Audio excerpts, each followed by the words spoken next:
Honra, decía yo en este pequeño texto, naturalmente, pero también abruma a quien recibe hoy un premio que lleva el nombre del más eminente hombre de letras y humanista de la primera mitad del siglo XX en México y en otros países de la lengua y de nuestro continente.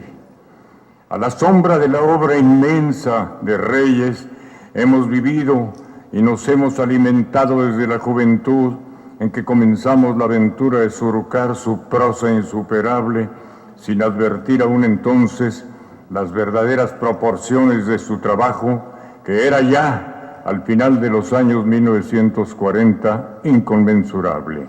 Como decía un célebre filósofo inglés acerca de la obra compleja del filósofo Ludwig Wittgenstein, hay obras que solo terminan por admirarse adecuadamente a la distancia, como las egregias estructuras egipcias de la antigüedad. Eso mismo ha ocurrido con la grandiosa y luminosa obra de Reyes, que durante algún tiempo, de este lado y el otro de nuestro continente, solo acertaban a calificar como un refinado y gran prosista. Cuando Reyes murió, 1959, hemos hablado mucho sobre el tema. Otro sabio y excelente escritor y amigo y poeta, Ernesto Mejía Sánchez, nicaragüense de origen, pero residió en México muchos años, se ocupó de consumar la muy laboriosa edición de los tomos de sus obras completas a partir del tomo 13 de la serie en 1961. Al morir Ernesto Mejía Sánchez, otro maestro y eminente estudioso y escritor, José Luis Martínez, continuó con la ardua labor hasta alcanzar el cuidado de todos los siguientes tomos, que sumarían, no sé si 20,000 páginas o más de la serie en el volumen número 26 de la colección.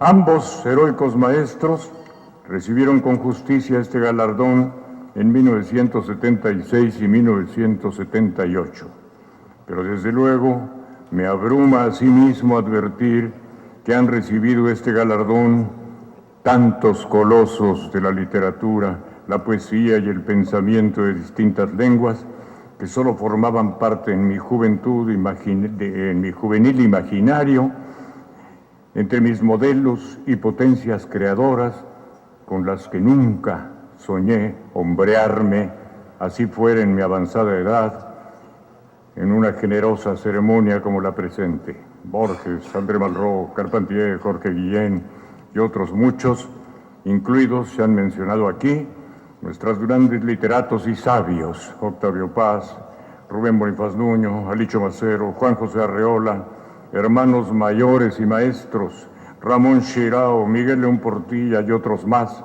sin descontar, no intento agotar esta dorada lista, a mis más jóvenes e ilustres contemporáneos, como el poeta José Emilio Pacheco o el gran escritor Mario Vargas Llosa, que obtuvo el premio 2010 al tiempo de recibir con toda justicia otro Nobel latinoamericano.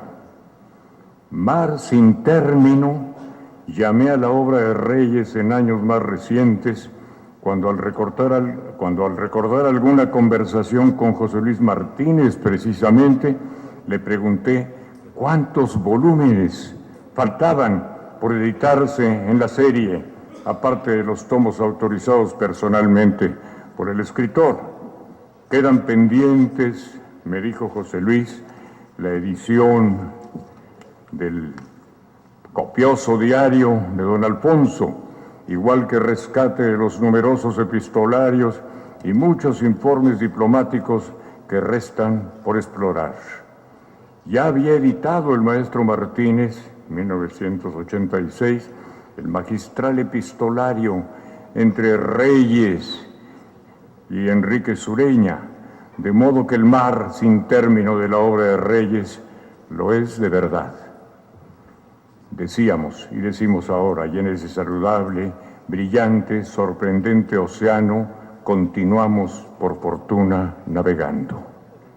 He leído en su integridad finalmente, como una ola espléndida de ese mar interminable, la reciente edición de los 3 primeros tomos de esos diarios, preparados, anotados y prologados ejemplar e insuperablemente por Alfonso Rangel Guerra, que ha sido honrado también con el reciente premio Alfonso Reyes, por cierto, que se encargó del primero de estos volúmenes, de mi joven amigo Adolfo Castañón, uno de los más documentados y estudiosos de la obra, que se encargó de la edición crítica del volumen 2, y de Jorge Ruedas de la Serna, que fue el responsable de editar y presentar el diario número 3. Nada intentaré agregar en esta simple salutación a esos estupendos trabajos. Sí quiero, sin embargo, hablar un poco del joven superdotado y predestinado gran escritor que era ya cuando apenas cumplía 20 años, y sobre su persona y su familia se extendían los nubarrones de la tormenta política inminente en México en 1910, y que el joven escritor percibió con lucidez. En mayo de 1911 cumplía Reyes 21 años. Ya le decía a su amigo Pedro Enrique Sureña: estoy triste, me aflige mucho la situación de mi padre y veo que se desvanece la esperanza que tenía de vivir a su lado cómoda y felizmente siquiera 2 años.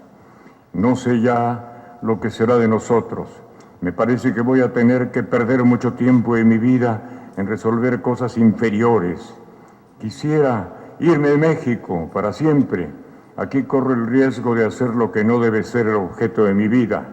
Y como no tengo entusiasmos juveniles por las cosas épicas y políticas, pues siempre, confesó Alfonso Reyes, como se ve, su apoliticismo, y tras la catástrofe familiar y política en que su padre, el ilustre general Bernardo Reyes, se vio envuelto, la actitud y el escepticismo político del joven Reyes no eran para menos. Las breves páginas de su diario, que titula Días aciagos, dan cuenta de esa angustia que consigna ese 3 de septiembre de 1911 en la calle de las Estaciones número 44. Temeroso por la vida de su padre, decía Reyes: aun las mujeres de casa tienen rifle a la cabecera, el mío está aquí junto a mis libros.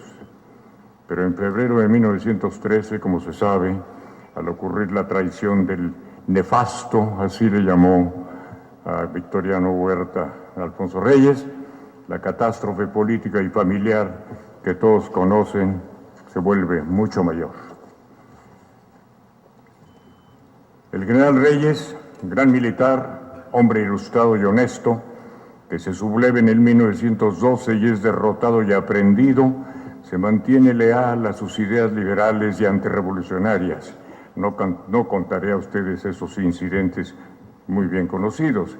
Y tras el golpe de la Ciudadela, se inmola prácticamente ante las puertas del Palacio Nacional. Hay que recordar que Reyes era el más señalado y distinguido sucesor de Porfirio Díaz, posible sucesor, y que se mantuvo leal a la causa del caudillo, aunque nada bien se comportarían con él los muchos millonarios y oportunistas ministros porfirianos durante su gestión como secretario de Guerra y gobernador de su estado.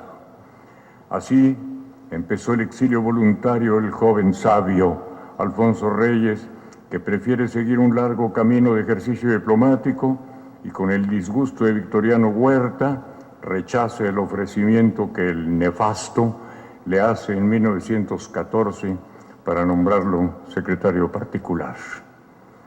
En el magnífico discurso de ingreso a nuestra Academia de la Lengua en abril de 2009, el doctor Alfonso Rangel Guerra recuerda la favorable intención del presidente Madero, que en esos días, mediante la mediación de Alberto J. Pane y Martín Luis Guzmán, que fueron los emisarios, envió al joven Alfonso Reyes una carta en que prometía la liberación del general Reyes si algún miembro de su familia lo convencía de renunciar a toda actividad política y retirarse de la vida privada.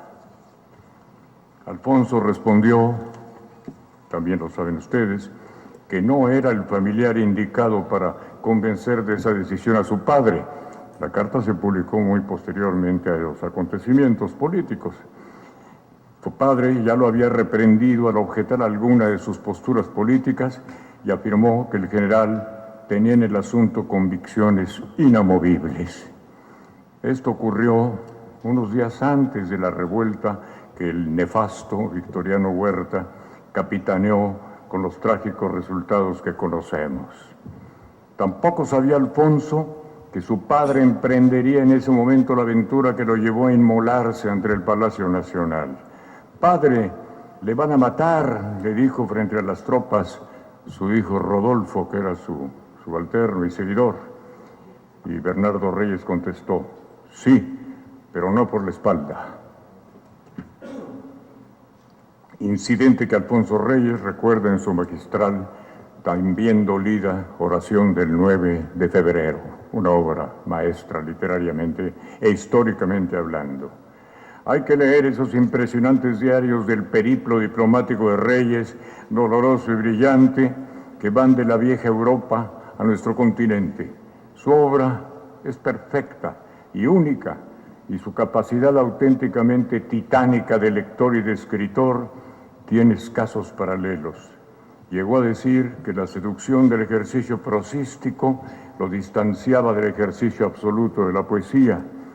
Pero me gustaría terminar sobre esa leyenda del dudoso talento de Reyes para la poesía con una frase de otro titánico lector, escritor y estudioso, el poeta Octavio Paz, que afirma: «Solo un gran talento poético puede explicar precisamente la belleza poética y la perfección de la prosa de Alfonso Reyes». Muchas gracias.